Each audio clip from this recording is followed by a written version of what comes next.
So the reason we are all here in this episode is the ancient shards, and what we're going to do is we're going to pull the 38, see what we get, see if there's some other ones we could find. I know that I have one in my missions right here. I can mix these and get that, but I kind of want to wait and see what I get from the 38 before I try going out and getting more, because right now there's a 2x epic and legendary champions, 2x percentage, which means if you go in here and you're opening up ancients, normally this would be higher, this would be 8%, and this would be a 0.5%, kind of like right here, this would be 91.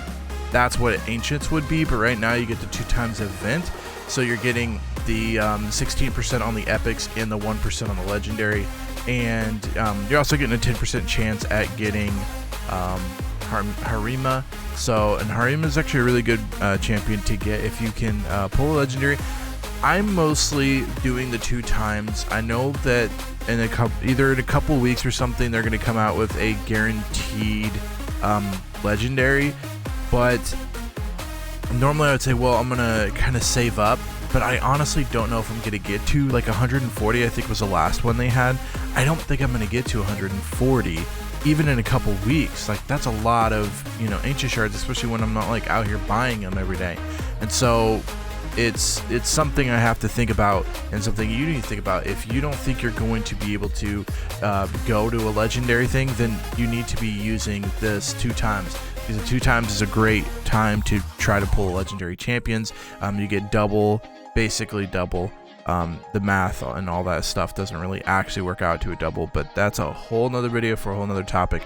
But basically, that this is when you're going to want to be pulling your ancient shards. This is what I've saved the 38 for. My last pack video was doing during the summoning rush or whatever, because I needed to use them, but I've been saving the ancient shards since then to try to pull them here. So that's what we're going to do in this video. We're going to pull all these shards and see what we can come up with.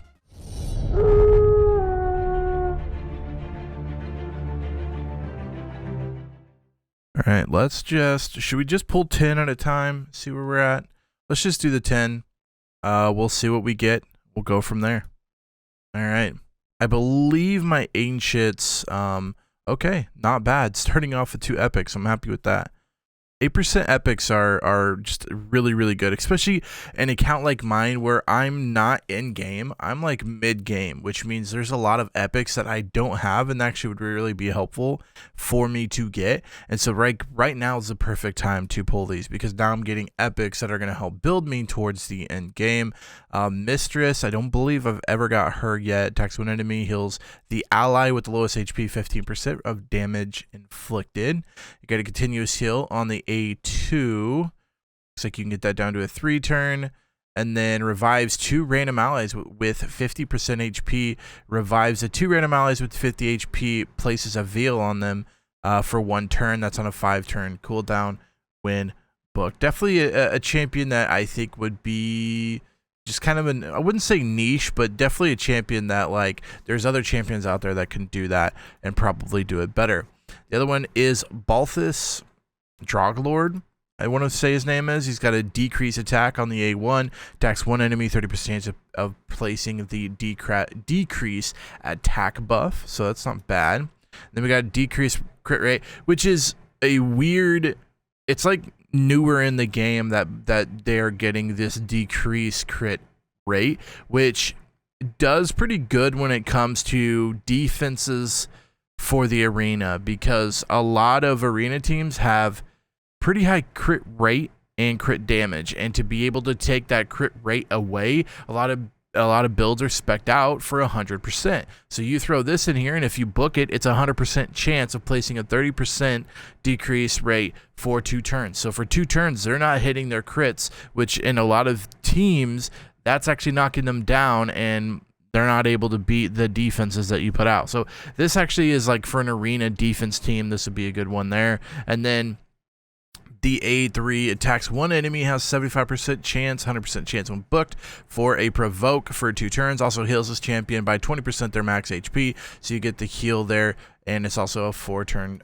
cooldown. And then we got a passive. Once you ascend it, reflects 30% of damage this champion receives back to the attacker. So that's not bad. If you get attacked, 30% of that damage goes back onto the attacker. And if you get an attacker, say they go like a little speed set or whatever, and their attackers aren't super heavy into defense and HP, they're mostly just built out in like crit rate, crit damage, that type of thing. Not only are you stopping with the crit rate on the A2, but you're also hitting them with this passive, which is going to give them 30% chance or 30% back of the damage that that you get. So it's a damage mitigator for you, and it also deflects 30% back. So if they hit hard for like 120k, they're getting 30% of that back, which means they're going to be getting hit for, say they do 100k, they're getting 30k back in damage for them. So that's actually not bad.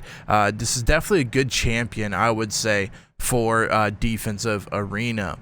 Then the last one is Corpse Collector. I believe I have a Corpse Collector. We got the Leech, got the heal reduction, the 100% heal reduction, decrease accuracy, 100% when booked, down to a 3-turn.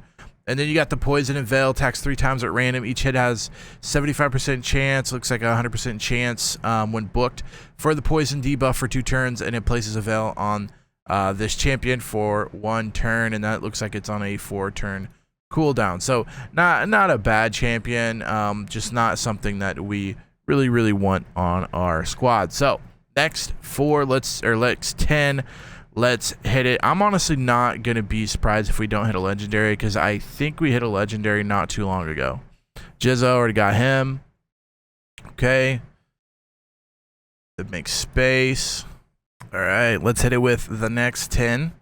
See what we got here. More rares, which is what it is. Hopefully an epic here soon. Visionary, I believe I have already. Let's take a look at Visionary. See what she has to offer as a Dark Elf support. Attacks one enemy, has a 30% chance of decreased target's turn meter by 15%. This chance increases to 100% if the target is under a decreased crit rate debuff or a decreased crit damage debuff. It's kind of weird, right? 15%. You could, I guess if you build a team right, you could get it to where they have crit rates and decreased crit rate and crit damage, and then you're resetting their whole turn. Oh, I guess you place it with that, and then you get the increase. So this one's like kind of a weird that you get the offensive side of the increased crit rate and crit damage on a 3-turn cooldown, and then you also get the defense side on a 3-turn cooldown, where you attack all enemies and 100% when booked. So this one could be, it is just very weird and niche that you would have to, like, you definitely need to use this, then this, and then your A1 will work. But if you get, if you go against hitting cleansing teams, and this isn't very good as far as everything there. But you do get the AoE on the A2. And then, what is this? Skiramis? Got a stun A1, like to see that. Has a 20% chance, has an 80% chance of stealing 15% of the turn meter, which is pretty good. 90%, I believe, on that. And then it has a 20% chance placing a stun debuff for 1 turn. So you could do 30% chance on that. So A1's okay if you can get the stun done there. The A2 is decreased attack. Attacks all it's an AoE. Decreased duration of all enemy buffs by 1 turn. That could be nice. Also has a 60% chance of placing a 50% decreased attack debuff for 2 turns. Fills this turn meter by 10% for each debuff that has duration decreased. So this is actually could be, if you're going against a lot of teams in arena that have a bunch of buffs and debuffs and all that stuff on them, this actually could be big, because then you're constantly refilling this. Well, 10 buffs or debuffs or whatever will get you refilled here. But basically, yeah, it's something probably in arena. It does have a counterattack, has 75% chance, 100% chance to put provoke on all enemies for 1 turn. Provides a counterattack and a 15% continuous heal buff on this champion for 2 turns. So you do get the counterattack, you get the provoke, so they're attacking you, which means you're going to attack the back, and you get the continuous heal. So if they do attack you, you're going to have some heals at the end there, and that is on a 3-turn cooldown, which is actually pretty good as far as the 3-turn cooldown goes. All right, so we're gonna have to summon these 8 one at a time because I don't have 10, but that's okay. So we'll just we'll go in here and summon these one at a time. We'll see if we can get another epic or so. If we pop a legendary, I mean, that would be nice. But I'm honestly not thinking that we're close enough to pop a legendary, because I think we pop a legendary probably 50 pulls ago or something. So I don't think we're that close to hitting legendaries again, but you never know. It's always a chance, so that's why we take it. Hoping to just get a couple more epics would be nice. Not really enjoying all these blues, but it's the name of the game. That's why you pull these, because you know you lose money, right? Slitherbane. All right, we got 2 more.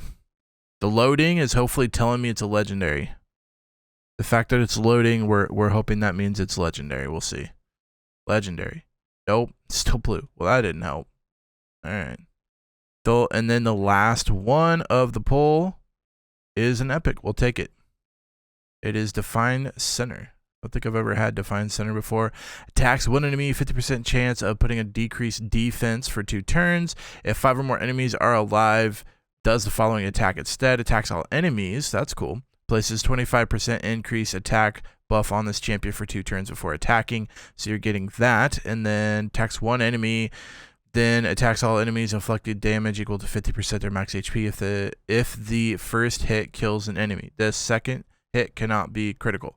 So attacks an enemy, then attacks all enemies, inflicting damage equal to 50% their max HP.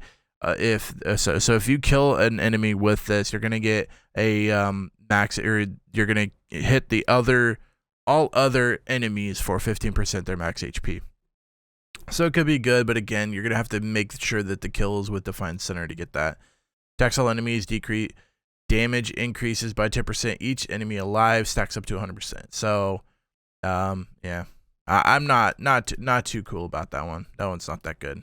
A spider would be good. I understand spiders because the A3 on it would be good with spiders, because you're going to get a lot of damage because of all the little spiderlings. So that's about the only place I would use that person, and that's going to be it for this. We opened up 38 ancient shards. I believe we pulled what, 5 or 6 epics, which isn't bad. It's not bad. It's kind of like the average, so we're happy with that. No legendaries on this pull, but we're excited about everything coming out. If you guys enjoyed this video, make sure you give it a big thumbs up. Also, feel free to hit the red subscribe button so that you don't miss any more Raid Shadow Legends content very soon. Till next time, Slacker out.